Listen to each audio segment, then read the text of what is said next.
तो उसमें ऐसा बड़ा एक्टर और सिंगर आपके सामने आ जाए तो कंपनी को भी बेनिफिट होता है, भाषा को भी बेनिफिट होता है, कस्टमर भी हैप्पी होता है। हाँ भाई। तो बद्री जी अभी सुपरस्टार जी से कुछ बोलना बोलते हैं तो हेलो। नहीं, और आने मैंने दीजिए ना, और कोई जब भेज इस दिया मूवी के बारे सारे में का बात मामला किया सारी डिजाइन से, भेज रहा है। तो एकदम से रेडी हो गए।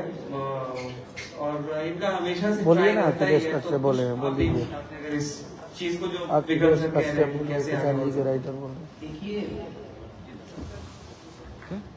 सबसे पहले तो जितने भी लोग आए हैं सबको दिल से प्रणाम कि आप लोग इतना इसकी समय हमारी मुहिम के लिए दिया। और ये मुहिम सिर्फ हमारा नहीं बल्कि मुझे लगता है हम सबका होना चाहिए, क्योंकि जब एक होता है तो परिवार नहीं, एक अकेला होता है, लेकिन पूरी परिवार जब उसके साथ हो जाती है तो पूरा परिवार हो जाता है।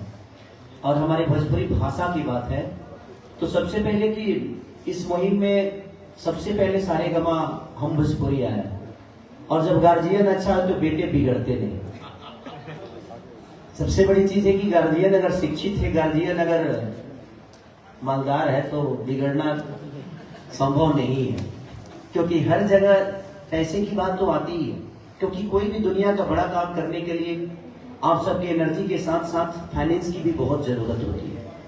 और ऐसी ऐसी कंपनियां जब आएगी, और पहला मुहिम आज सारेगामा हम भोजपुरी ने किया था, और पहला गाना भी खेसारी लाल का सारेगामा हम भोजपुरी ने किया था, जो कि 100 मिलियन से ऊपर है। और मुझे अच्छा लगा, पहली बार एक वीडियो मुझे जब करके आया तो मुझे लगा, मैं बद्री जहाँ पे सवाल उठाया था, यार कहाँ बना दिए, हम एक दिन में 15 गाना शूट करते हैं, एक दिन में एक ही गाना शूट किए। लेकिन जब वो निकल के आया तो मुझे लगा कि नहीं, मैंने गलत नहीं, और भोजपुरी को आगे बढ़ाने का बहुत योगदान रहेगा। मुझे लगता है कि सारेगामा हम भोजपुरी का, क्योंकि जब से उस गाना बना उसके बाद से लगातार हर आदमी अपने वीडियो पे, अपने लिरिक्स पे, अपने म्यूजिक पे बेहतर काम करने की कोशिश की। और आज भोजपुरी सब लोग जान रहे हैं कि इंडिया के टॉप 10 में 2 गाने थे, हिंदी के एक भी गाने नहीं थे, तेलुगु तमिल के थे बट हिंदी के एक भी गाने नहीं थे। और उस 2 गाने में से सारेगामा हम भोजपुरी का भी एक गाना था। तो ये हमारे लिए खुशखबरी है, कोको कोला और नथुनिया, तो दोनों गाने टॉप म्यूजिक में रहे और टॉप 10 में रहे। तो ये हमारे लिए सौभाग्य की बात है। और हम ही सब जहां भी जाए, अगर इसमें से ऐसा नहीं कि सब लोग बिहार में रहते हैं, आप लोग गोवा जाते ही होंगे, कई जगह जाते हैं, तो आप लोग जब जाइए तो वहां पे डिमांड करिए, क्योंकि जब वहां भोजपुरी बजेगा तो सिर्फ आप ही नहीं है, वहां पे हर भाषा के लोग रहते हैं। तो हमें गर्व महसूस होता है कि हमारा भोजपुरी भी अगर हिंदी बज रहा है, पंजाबी बज रहा है, मराठी बज रहा है, तेलुगु तमिल बज रहा है, तो हमारा भोजपुरी का भी कोई आदमी है जो वहां बज रहा है। वहां पे खेसारी लाल नहीं बजते, कोई अदर कलाकार नहीं बजता, वहां पे अपना भाषा बज रहा है। तो अगर हम सब कोशिश करें, भोजपुरी को जितना गंदा बोलना है, अगर हम ही गंदा बोलेंगे तो बाहर वाले क्यों नहीं बोलेंगे। तो अभी हमें भोजपुरी को गंदा नहीं, भोजपुरी गंदा हो ही नहीं सकता। गंदे कुछ लोग हैं, उसमें से हम भी हैं। ऐसा नहीं कि मैं बहुत साफ सुथरा हूं। तो सबसे पहले चीज की हमें भोजपुरी को गंदा बोलना ही नहीं। हमारी भोजपुरी बहुत मीठी भाषा है, हमारी भोजपुरी में संस्कार है, हमारी भोजपुरी में रिश्ते हैं, हर वो चीज है। तो आज ये मुहिम इसलिए है कि सिर्फ ये मुहिम गाने के लिए नहीं आया है। हम भोजपुरी सारेगामा भोजपुरी सिर्फ गाना ही नहीं करने आया, आज सिनेमा का भी स्तर बड़ा करने की कोशिश कर रहे हैं। तो हम सबको मिलकर इनका साथ देना चाहिए, ताकि ऐसी ऐसी कंपनियां अगर आए तो मुझे लगता है कि हर वो आदमी बेहतर करेगा। अब हमारे जीवन में बेहतर सिनेमा और बेहतर क्वालिटी के साथ मिलेगी। तो कोशिश यही है कि जिस तरह हम भोजपुरी, हमारे ऊपर हजारों करोड़ का फाइनेंस लगा रहा है हमारे भाषा के लिए, तो हमें भी सारेगामा हम भोजपुरी को उतना ही प्यार और आशीर्वाद और सम्मान के साथ देखना है, ताकि हमारा भोजपुरी भी किसी दिन 600 करोड़, 500 करोड़, 1000 करोड़ का बिजनेस करे। और हम सब मिलकर करेंगे तभी ये हो सकता है, सिर्फ एक आदमी के कहने और करने से कुछ नहीं होगा। तो मेरा मानना यही है कि हम सबको साथ लेकर, और हम सबका साथ तभी होगा जब हम भोजपुरी के लिए सोचेंगे। तो सिर्फ अपनी भाषा की बातें किया जाए, अपनी भाषा को बड़ा करने की कोशिश किया जाए। 1-2 लोगों के बोलने से चीजें खत्म नहीं हो सकती और ना ही वो बुरी हो जाएगी। हर आदमी आपको अच्छा नहीं बोल सकता, लेकिन जब हम भोजपुरी के होके ही भोजपुरी के बारे में गंदा बोलेंगे तो पूरी दुनिया तो हमें गंदा ही समझेगी। तो कोशिश हमारी यही रहनी चाहिए कि हम अपनी भाषा को, अगर कुछ गलत भी हो रहा है तो उसको दबा के और अच्छी चीजों को प्रमोट करके हम अपने विषय को आगे बढ़ाएं। क्योंकि ये भाषा की बातें हैं, किसी कलाकार की बातें हो ही नहीं सकती। तो कोशिश ये हमें करना चाहिए। आज सारेगामा भोजपुरी लगातार ट्रेंडिंग में, मेरे 6 गाने आए सारेगामा से 6 के 6 ट्रेंडिंग में। तो कहीं ना कहीं हमारा भाषा बड़ा हो रहा है कि इतने बड़े बड़े लेवल के लोग गाने गा रहे हैं, उसके बावजूद भी हमारा भोजपुरी का 10 गाना तो ट्रेंडिंग में रहता ही है, चाहे वो खेसारी हो, चाहे अदर जितने भी हमारे कलाकार बंधु हैं, जितने भी हमारे भाषा के गायक हैं, कोई ना कोई रहता ही है। तो 10 गाने हमारे भोजपुरी के होते हैं। तो हम सबको अपनी सोच को बदलना होगा और अपने चीजों को बड़ा करने की, अपनी भाषा को बड़ा करने की कोशिश करनी होगी।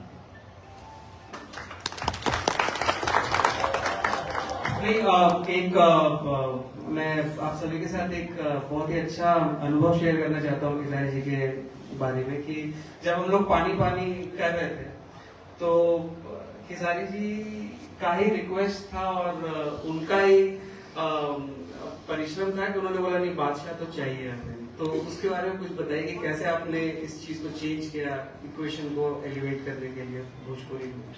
अब सोचिए कि हमारी भाषा ऐसी है कि भाषा जैसे लोग भी रैपिंग करते हैं हमारी भाषा में, तो हमें अगर हम किसी और आदमी से कहते तो शायद वो चीजें नहीं हो पाती। लेकिन सरकार रिश्ता मुझे लगता है बॉलीवुड के हर उस इंसान से है।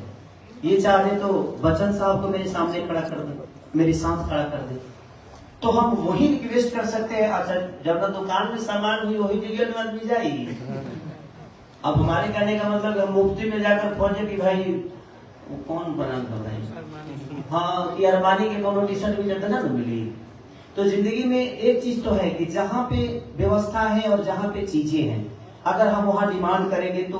और मैं अपने भाषा के लिए उनको लाया था और सर से रिक्वेस्ट किया कि सर अगर बादशाह जी इसमें रैपिंग कर दे तो शायद चीजें बड़ी हो जाएगी।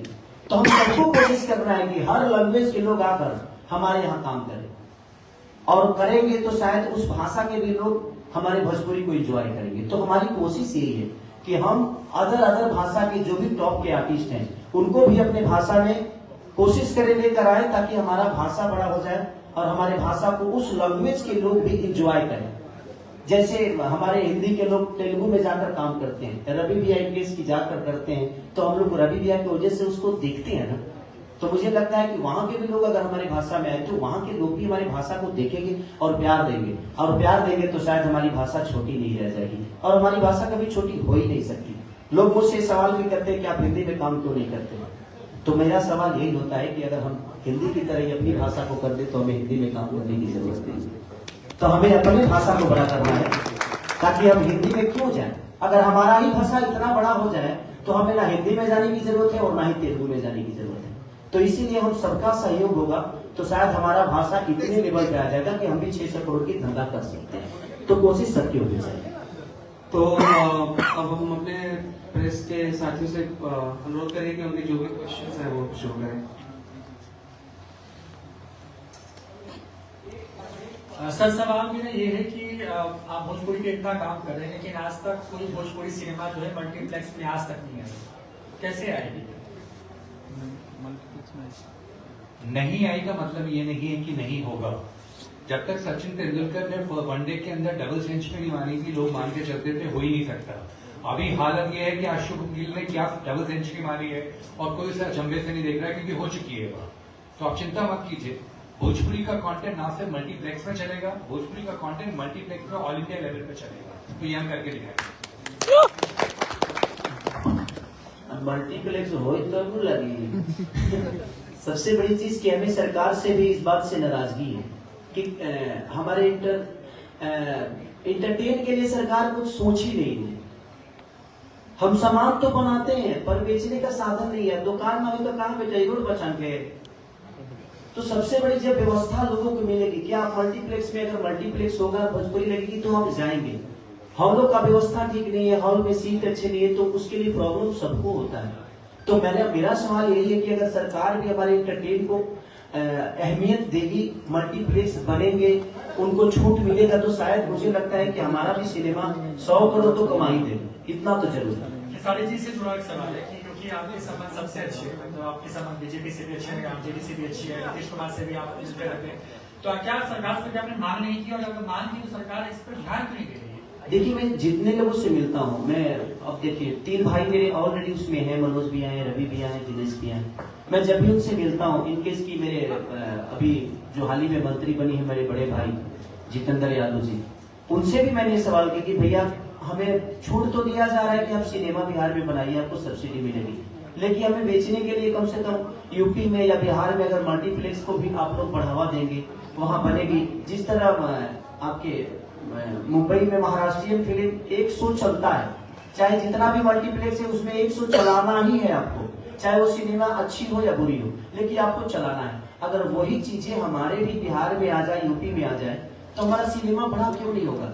और अच्छी, आज हर आदमी बेहतर कमा रहा है, गरीबी नहीं है, हर आदमी अच्छे जगह पे, आखिर उसी केजीएफ को देखने आप जाते हैं ना मल्टीप्लेक्स में, तो अपने भाषा की चीजें आएगी तो क्यों नहीं देखेंगे, लेकिन वो व्यवस्था होगा तभी आप देख पाएंगे।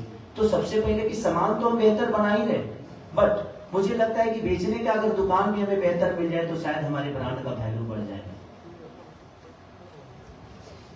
कोविड के दौर में जो एक ओटीटी प्लेटफॉर्म का प्रयोग हुआ, आपको लगता है कि थिएटर को उसने प्रभावित किया है? और दूसरी बात की जो डिजिटल क्रांति के दौर में जो एक नई चीज देखने को मिली कि कंटेंट क्रिएशन के मामले में जो एक मोनार्की कह सकते हैं थी, कुछ लोगों तक ये बात रहती थी, अब वो समय चला गया, 5G का दौर आ रहा है, आपको लगता है आने वाले समय में क्या क्या चेंजेस और आपको दिखाई दे रहे हैं? देखिए, एक तो पहली चीज आपने बोला कोविड टाइम पे, हाँ थोड़ी आपसे तो लोगों की चीज हुई है, उससे हम दूर नहीं कर सकते आज की तारीख में, क्योंकि आपको सारे टीवी के ऊपर ही सारा अगर कॉन्टेंट दिख जाता है तो कस्टमर चूजी तो हो गया, और वही सब आपके दूसरे सवाल का भी जवाब वही है। सबसे बड़ा चेंज आ रहा है कि कस्टमर आप और मेरे हाथ में वो चॉइस है, मैं बेकार कंटेंट नहीं देखूंगा भाई, पैसे की बात ही नहीं है, 2.5 घंटे में जिंदगी के जा रहा है, तो जो भी अच्छा कंटेंट लेकर आएगा, अब वो फर्क नहीं पड़ता कितनी बड़ी कंपनी है या कितनी छोटी कंपनी है, इसीलिए छोटी पिक्चरें भी बहुत अच्छा काम कर रही हैं, बड़ी पिक्चरें फेल कर रही हैं। तो ये तो बहुत क्लियर है, क्वालिटी को ही वैल्यू मिलने वाली है। जो जना स्क्रिप्ट राइटर्स की वैल्यू को वैल्यू देता है, हमारे देश के अंदर अनफॉर्चुनेटली बहुत गानों के लिरिसिस्ट और पिक्चरों के स्क्रिप्ट राइटर्स को शायद वेटेज कम मिलती है। हम एज ए कंपनी उनको सबसे ज्यादा तवज्जो दे रहे हैं। अच्छा लिखिए, फिर उसका अच्छा शूट कीजिए, फिर टॉप के एक्टर्स या सिंगर्स उस पर काम करवाइए। अगर आप दिल से काम करेंगे तो 10 में से 8 चीजें अच्छी निकलेंगी, लोग हॉल में आके जरूर देखेंगे। देखिए, इंटरटेनमेंट सब कुछ है, जब दिल दुखी होता है तो भी इंटरटेनमेंट देखते हैं, जब दिल खुश होता है तो भी इंटरटेनमेंट देखते हैं। और बिहार में तो सिर्फ इंटरटेनमेंट ही कर सकते हो, और तो दिल खुश हो या दुखी हो बाकी काम नहीं कर सकते। तो आप इंटरटेन, तो पिक्चर अगर अच्छी रहेगी तो चलेगी। जी, कास्ट वाला एंगल बड़ा जो दौर एक देखा हमने, अब ये माने कि वो दौर थम गया, क्योंकि बड़ी लड़ाई देखते हैं आपके बीच में और कुछ दूसरे लोगों के बीच में। सबसे पहले तो संगीत का कोई कास्ट ही नहीं होता, हम लड़ते हैं। देखिए, कुछ चीजें ऐसी होती है कि लड़ाइयाँ कहाँ होती है, जो अपने होते हैं लड़ता आदमी उसी से, किसी गैर से तो मैं लड़ नहीं सकता। तो मैं कभी कभी थोड़ा सा उंगली करता हूँ ताकि अगला भी जागरूक हो। हर आदमी को देखिए, जगाना किसको होता है, जगाया जाता है, वैसे ही आदमी को भी जगकर कुछ कर जाए।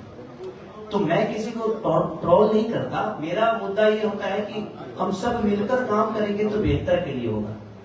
और कास्ट विजन संगीत का नहीं होता है, मैं किस जाति से आता हूँ मुझे पता ही नहीं, मैं हर जात का हूँ, हर जात मुझे प्यार करता है, हर धर्म के लोग मुझे मानते हैं। मैं यहाँ तक कि पाकिस्तान में भी बसता हूँ, पाकिस्तान में भी मेरे फैन हैं। तो इसमें आप अपनी उपलब्धियों को बड़ा करिए, कौन किस जाति से आता है, कौन किस कास्ट से आता है, कौन धर्म से आता है, इस पे हमारा कभी विचारधारा रहा ही नहीं। हर वो जात हमारे लिए सक्रिय है, हर वो जात मेरा अपना है। हाँ, कुछ लोग है जिन चीजों को, तो कुछ लोगों के मैं क्या बोल रहा हूँ कि कुछ लोगों से चीजें खराब नहीं होती, बस हमें उन पे विचारधारा नहीं रखना है। वो जो कुछ लोग हैं वो सिर्फ आपको डिस्टर्ब करने के लिए है, लेकिन पहले मैं डिस्टर्ब होता था, लेकिन अब इधर 2-3 महीने से अब डिस्टर्ब करना अब कभी होना है, अब नहीं होना है। उसके लिए कानून है, उसके लिए प्रशासन है, शासन है, कोर्ट है, कचहरी है, तो सारी चीजें तो वही है। तो हमें क्यों रिएक्ट करना है, आप करूंगा नहीं। रिएक्ट करने वाले कुछ लोग हैं मेरे पास, उनको लगा दूंगा काम पे, अपना काम करते रहेंगे। खेसारी जी, सबसे बड़ी बात है कि अश्लीलता को लेकर सभी कलाकार कहते हैं कि अश्लीलता नहीं होनी चाहिए, अश्लीलता पे रोक लगनी चाहिए, लेकिन गाने जो आ रहे हैं लगता है कि परिवार के साथ गाने सुनने वाले गाने आजकल बन रहे हैं। कुछ ही लोग हैं जो ऐसे गाने गा रहे हैं, लेकिन ज्यादातर लोग ऐसे गा रहे हैं जो परिवार के टेम्पो में बजता है, लाउड स्पीकर में बजा रहे हैं, लोग चल रहे हैं, लोग जो है काम कर रहे हैं। लेकिन इसमें रोक लगाने की कोई आवश्यकता है, कुछ इसका कुछ गाइडलाइन बनाया जाए या कुछ वो विशेष रूप से अश्लीलता। बिल्कुल बिल्कुल, आपने जो बोला, देखिए गाने वाले एक ही, सुनने वाले कितने हैं उसके।